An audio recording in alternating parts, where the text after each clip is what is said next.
mismo creo que ya está Cuca en línea. Hola, hola. Muy buenas, Cuca. Hola, buenos días. Buenos días. Buenos días. Buenos días. No sé si te vamos a ver y te vamos a escuchar o solamente a escuchar. No sé, yo... Tú estás conectada a través de, no solamente de teléfono, sino de también... Yo estoy de a través pantalla, de pero espera a ver. Ya está. Voy a compartir mi camino ahora, yo creo. Vale, así, ¿no? Bueno. Así voy a Acaba de ponerme subir ya el nivel. Ya me voy a poner a tu nivel y todo para que no queden una imagen más grande que otra. Claro. Bueno, Cuca, muchas gracias por acompañarnos hoy. Buenos días. Estoy siendo ya un poquito el testigo Alipio, que he ido sobreviviendo como ha sido menester.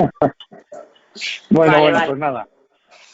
Bueno, pues nada, vamos a empezar a tratar de mantener este encuentro, que yo creo que merece mucho la pena, porque vamos a poder tener, por un lado, la visión de aquellos que os dedicáis al mundo de la política, como es el caso de Cuca Gamarra, que nos acompaña esta mañana, y otros políticos de la Comunidad de Madrid, intentaremos ir estableciendo las comunicaciones poquito a poco, pero también vamos a tener oportunidad de conocer el punto de vista de aquellos que se han ocupado de manera muy principal en cómo gestionar una instalación nueva que nunca habíamos tenido oportunidad de probar siquiera, ni tampoco de imaginar, como es un hospital de campaña enorme, con una capacidad en principio para 5.500 camas, y eso ha sido posible en Madrid. Las personas que han hecho que eso fuera una realidad, vamos a hablar con ellas para que nos cuenten también cómo es posible gestionar ese tipo de instalaciones y de qué manera se han podido conseguir. Y luego también vamos a tener oportunidad de conocer el punto de vista de profesionales sanitarios que han participado directamente en la atención en ese hospital de IFEMA y que están viviendo de manera muy especial también en sus propios hospitales toda esta pandemia del COVID-19.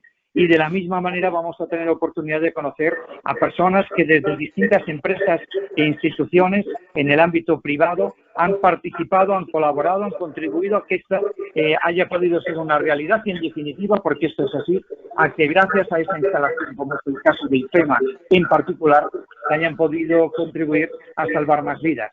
Y eso es algo, desde luego, impagable y que merece la pena agradecer a todos ese esfuerzo. Lo que vamos a tener, por tanto, a lo largo de estos minutos es un encuentro que hemos llamado COVID-19, experiencia transversal, sanitaria, social y política, por eso mismo que comentamos. La pandemia del coronavirus ha supuesto una crisis sanitaria, económica y social, que es la más excepcional que hayamos podido ver en los últimos 100 años. La velocidad, el alcance de esa transmisión ha sido tan relevante que convenía, yo creo, pues tomar y crear conciencia de la importancia de la prevención, la importancia del control de este tipo de enfermedades, evitar el pánico social y sobre todo saber cómo actuar ante una nueva crisis, porque la pregunta que todos los expertos hacen es no si esto va a volver a pasar, sino cuándo va a volver a ocurrir. Y por tanto debemos aprender de lo que hemos hecho bien y también de lo que hemos hecho mal para mejorar esta situación. Y bueno, obviamente este encuentro no sería posible si no contáramos con la persona que ha estado detrás de todo esto, que en el laboratorio de la contratación no es otro que la persona que ya nos acompaña, que es Mario Ledesma, es colaborador del laboratorio y desde sus orígenes, como letrado especialista en el ámbito sanitario y como gestor, especialmente en el campo de la contratación pública, pues ha llevado a cabo pues estrategias de gestión que nos va a acompañar esta mañana justamente porque Mario, en fin, hay que dar voz a todos estos profesionales que hoy se van a cruzar en este encuentro a través del laboratorio de la contratación, ¿verdad? Efectivamente, Alipio. Bueno, yo creo que es un momento, una etapa histórica que nos está poniendo a prueba a todos como sociedad, como país, como instituciones y como la capacidad que tenemos también de trabajar en conjunto, mano a mano o codo a codo más hoy en día. Yo creo que ahora mismo ya estamos por lo menos encauzando la salida, como siempre se está comentando, por lo menos de esta primera etapa. Como tú bien señalas, lo que estamos pendientes es de cuándo va a volver a ocurrir, no si va a volver a pasar, porque efectivamente es algo que yo creo que todas las instituciones esperan. Y en el marco que a mí me toca representar, un poco en este sentido, que es el de la contratación pública, bueno, ha sido una cascada de normas y de modificaciones a través de la institución, de lo que es el gobierno, pues que ha ido afectando a muchas entidades, a muchas empresas, tanto pymes, autónomos como empresas de una mayor dimensión, que bueno, pues se han ido lógicamente informando e intentando adecuar a este nuevo espectro, ¿no? Bueno, a partir de ahí yo creo que ya podemos hablar a lo largo de la mañana largo y tendido de ello. Pero bueno, las personas que nos van a acompañar también nos van a dar, yo creo que su visión, no tanto de la contratación pública, pero sí de cómo ha afectado a todo lo que es un mercado y no olvidemos que mueve en torno al 20% de nuestro PIB. Desde luego, pues vamos, si os parece bien, con Cuca Gamarra, a quien agradecemos especialmente que nos acompañe esta mañana. Y así que muy buenos días, bienvenida a este encuentro en el Laboratorio de la Contratación. Y yo le haría una primera pregunta, que obviamente tiene que ver con su experiencia como líder de un partido que está en primerísima línea de todo lo que tiene que ver con la acción social, política, económica, sanitaria, en fin, como todos ahora. En esta crisis todos hemos llegado tarde, empezando por China, que tenía una experiencia de hace 6 años, en cierto modo parecida, pasando por Europa y por Estados Unidos, que estamos viendo la situación que se está viviendo.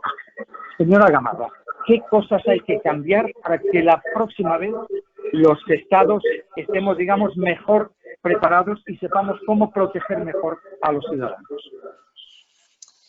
Bueno, decías, bueno, en primer lugar saludaros y agradeceros la invitación a poder participar como panelistas en esta dinámica, ¿no?, que habéis organizado para esta mañana de sábado diferente, ¿no? Efectivamente, Alipio, todo el mundo ha llegado tarde, pero hay quien ha llegado más tarde. Unos han llegado más tarde que otros y el llegar tarde pone a prueba la capacidad de gestión.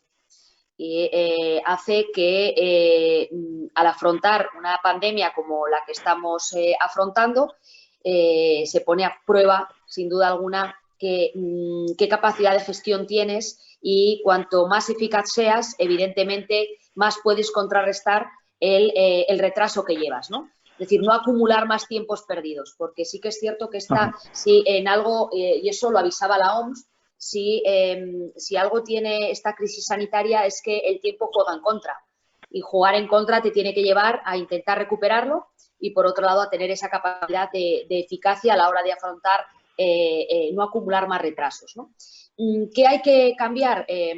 Bueno, creo que hay algo claro, ¿no? Y si analizamos el caso de España, las advertencias que se hicieron no se tuvieron en cuenta lo suficiente, y eso pues llevó a tomar decisiones cuando ya el virus había avanzado demasiado, ¿no? Y eso nos sitúa peor que otros países a la hora de afrontar esta situación.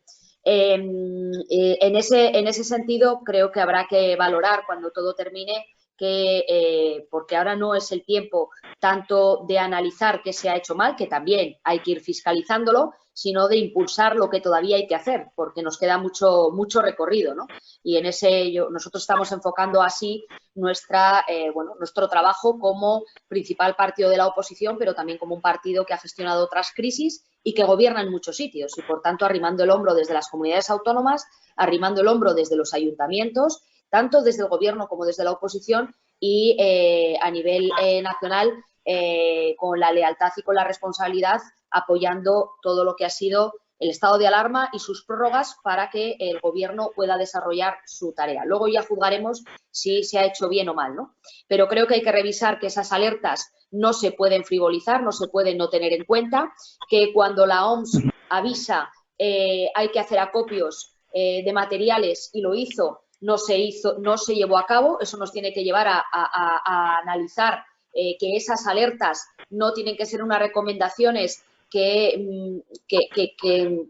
no analices en profundidad, y evidentemente nos ha puesto a prueba de tal manera que ese tener acopios debe de ser algo que se convierta en una política de país, ¿no? Y, por tanto, habrá que analizarlo.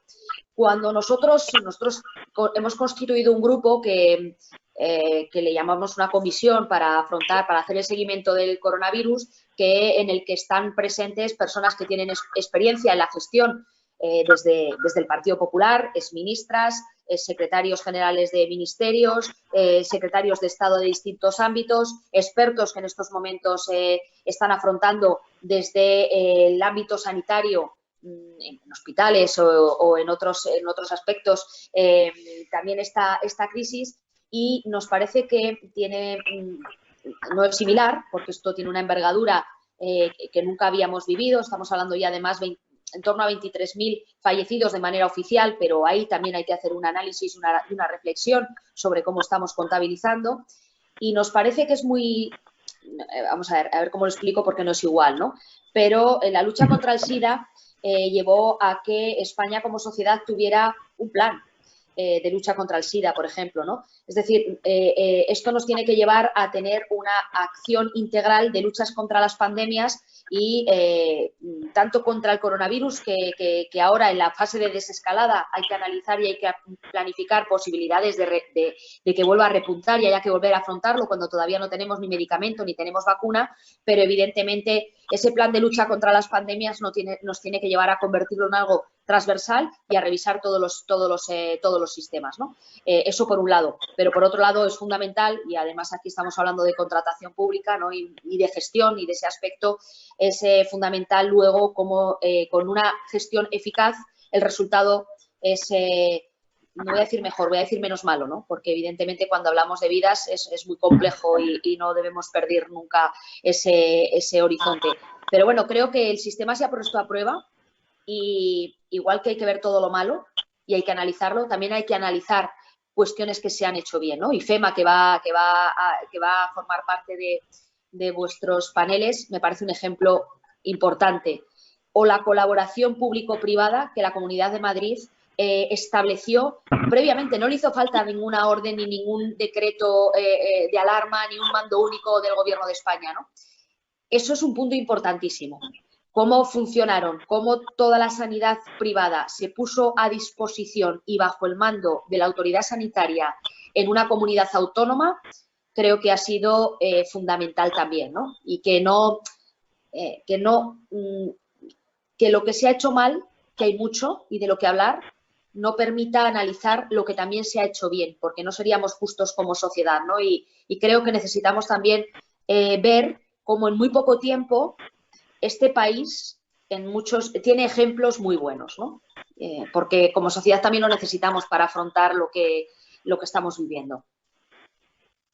Desde luego, ojalá tengamos, una vez que pase esta primera ola, que dicen los expertos, y probablemente tengamos en otoño una segunda, pero bueno, ojalá una vez que pase esta primera ola pudiéramos tener ese plan que usted habla, un plan integral de lucha contra las pandemias, que sería fundamental, pero ya no solamente en cada uno de los países, en España, que es lo que más nos interesa, sino también en Europa, sería fantástico. Pero bueno, más allá de eso, señora Gamarra, el pueblo español, yo creo que en general, ahí nos metemos todos, estamos dando un ejemplo de disciplina y de responsabilidad como nunca antes pudiéramos haber sospechado siquiera.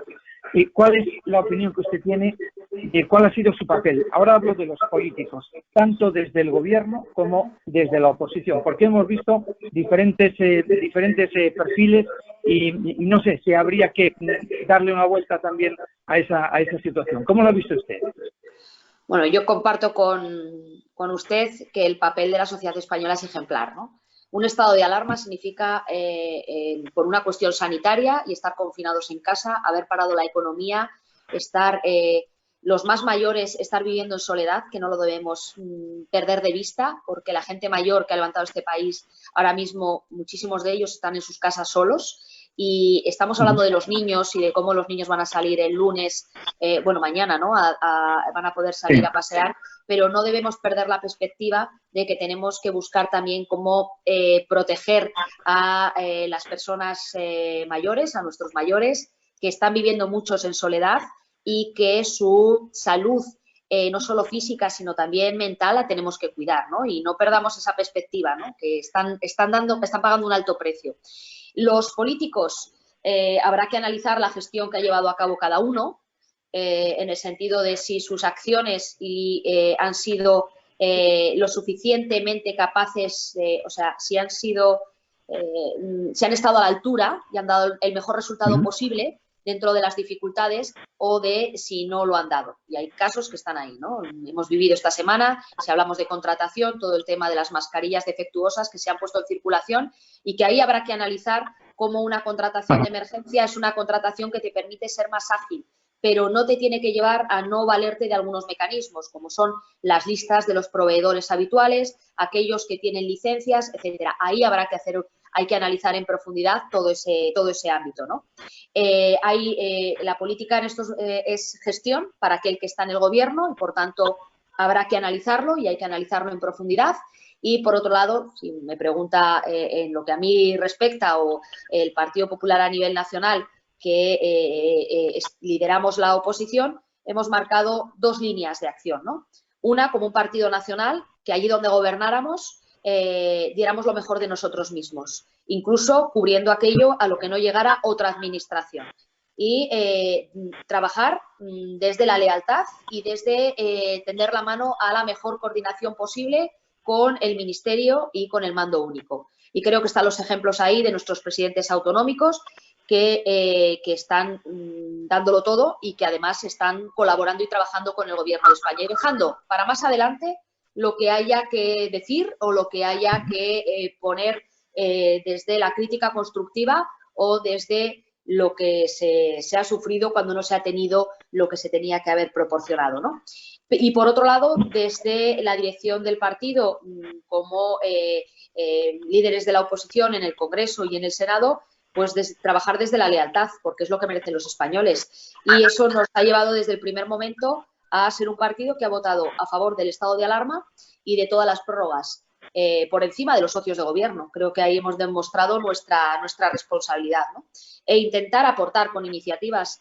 Son más de 2.000 iniciativas las que en el Congreso hemos registrado, también una cantidad importante, en torno a 1.000, las que se han registrado en el Senado, y en muchos casos son iniciativas, por un lado, de control al gobierno, pero también de impulsar cuestiones que creemos que son importantes y que buscamos que el gobierno las lea y que las ponga en marcha, ¿no? Aprovechando esos cauces y esos canales. Buscar esa mano. Nosotros hemos tendido la mano, también vemos que no se nos ha cogido todo lo que podría haberse hecho, ¿no? Pero ese es el papel que tiene que tener un partido que ha gestionado otras veces y sabe la dificultad que tiene una crisis de estas características. Yo sé que Mario también quiere hacer alguna pregunta. Venga, Mario. Sí, nada, muchas gracias, Alipio. Yo creo que... Perdón, no es el COVID. Yo creo que en las últimas fechas también lo que estamos percibiendo por lo que es nuestra parte en el laboratorio, al contactar con nosotros diversas entidades, diversas empresas, es que lo que ha llegado con el COVID también ha sido la incertidumbre empresarial. Ahora mismo lo que tenemos es muchos empresarios, todo lo que es el tejido empresarial de pyme y de autónomo, haciéndonos preguntas sobre cómo proceder al respecto de indemnizaciones, reequilibrios, etcétera. Independientemente de que a todo esto habrá que darle una solución, lo que sí que no dejamos de escuchar es que es el gobierno el que va a echar adelante realmente todo lo que es el plano económico, a través también de ayudas de lo que son bancos, o sea, lo que es el banco como figura. ¿Realmente se le está dando, usted cree desde su formación, se le está dando la verdadera relevancia que a la empresa, las empresas, el tejido empresarial de pymes tienen para lo que es restablecer nuestra economía? Pues mi opinión es que no. Creo que, en primer lugar, hay un elemento fundamental en una crisis como la que estamos viviendo, que es una triple crisis. Es una crisis sanitaria, porque hay que garantizar que el sistema sanitario resista para poderla afrontar, pero es una crisis social y una crisis económica muy dura y muy fuerte, ¿no? Y hay que salir de esta. Entonces, hay que dar certidumbre, en primer lugar, y la certidumbre no se está dando. ¿Y por qué no se está dando? Porque no hay seguridad jurídica. Usted hablaba al inicio de la presentación de la cantidad de normativa que se está aprobando. Hay normativa muy contradictoria. Una buena normativa en tiempos de crisis genera seguridad jurídica y da mucha más certidumbre al tejido económico y empresarial que una mala redacción y la constante rectificación. Y eso es una cuestión que está fallando. Es decir, los reales no se puede publicar. Vayamos a lo más básico, ¿no? Publicar en el BOE a las 12 menos cuarto de la noche disposiciones que afectan al tejido económico y empresarial es fallar, pero de una manera yo creo que muy clara y muy rotunda, ¿no? El gobierno tiene a todo el aparato de la administración, a todo el aparato del Estado a su disposición para poder trabajar y poder redactar de una manera mucho más clara, generar menos incertidumbres, dar seguridad jurídica y no generar confusión. La confusión para la empresa, para el tejido económico y empresarial siempre es negativo. Y menos cuando hablamos de un país que hay que conocerlo en profundidad. España no es un país de grandes empresas. España tiene un tejido económico y empresarial de pyme y de autónomo. Y eso tenemos que tenerlo muy claro, ¿no? Eso desde el punto de vista de la certidumbre y la seguridad jurídica. Creo que está también fallando el diálogo y la comunicación con la empresa, hasta el punto de que además se le ha señalado. Creo que eso no es justo y ahí el gobierno se ha equivocado rotundamente. No hay más que ver quién está financiando y quién está abordando las cargas salariales, etcétera, en estos momentos. Y está siendo el autónomo la de sí mismo, porque se ha llegado muy tarde y con unas condiciones que impiden que se pueda acceder a muchas de esas ayudas, generando falsas expectativas, y también porque el empresariado, que es pequeña empresa, la de este país es pequeña y mediana empresa, está con sus ahorros, que son las de sus familias, la de las familias pequeñas que tienen una empresa de 10 trabajadores, de 20, de 25, o de 3, o de 50, o de 2, los que con sus patrimonios están manteniendo este país en estos momentos, ¿no? Yo creo que ahí está faltando entender cómo funciona este país desde el punto de vista económico y tener una interlocución directa. Eso no es que el empresariado te esté imponiendo, no. Es desde la lealtad y desde la colaboración el establecer qué mecanismos son los más necesarios. Y yo he gestionado un ayuntamiento, he sido alcaldesa de Logroño y es una ciudad, una mediana ciudad de 150.000 habitantes. Y el diálogo en momentos complejos es un elemento que te da confianza, que te permite afrontar realmente que eso sea unidad, ¿no? Porque son los primeros interesados en que las cosas vayan bien, en que haya salud en sus trabajadores y que podamos salir de esta lo antes posible para volver a levantar España. No para hacerse ricos, para volver a levantar España, que es una cuestión muy diferente, ¿no? Y eso está fallando también. Y creo que ha fallado hasta ahora y el problema es si sigue fallando, porque ahora hay que afrontar la desescalada y la desescalada es volver a le dicen una nueva normalidad, efectivamente, porque no volvemos a nuestra vida, la que dejamos a mitad de marzo, volvemos a un escenario diferente donde tenemos que aplicarnos unas nuevas normas. Y esto, si lo haces de la mano del tejido económico y empresarial, es más fácil porque está estructurado. Entonces, hay una diferencia entre publicar a las 12 menos cuarto o la tarde del sábado una guía para las empresas cuando tienes que volver y garantizar unos elementos de seguridad que son los EPIs, las mascarillas y cuando además hay desabastecimiento. Si tú eso lo haces habiendo hablado con el tejido económico y empresarial que está muy bien organizado y que se sabe comunicar perfectamente, el país no tiene por qué tener un desconcierto de cómo el lunes vuelve las actividades esenciales a funcionar. Y ahora la desescalada, si la planificas con ellos, es mucho más fácil. Primero porque ellos, nuestro tejido empresarial es responsable y va a cuidar la salud de sus trabajadores. y porque ha demostrado que ha cerrado España económicamente y que está sufriendo unos datos económicos muy... Entonces, yo creo que no se ha funcionado bien y que ahora se puede por lo menos rectificar de cara a lo que queda. No se puede llevar a cabo una vuelta a la normalidad sin conocer en profundidad cómo funciona cada sector y cómo está cada sector y qué capacidad tiene de volver. Y creo que eso no se está haciendo bien y no se hace bien porque hay prejuicios para hacerlo. Y eso, al final, nos lastra, ¿no?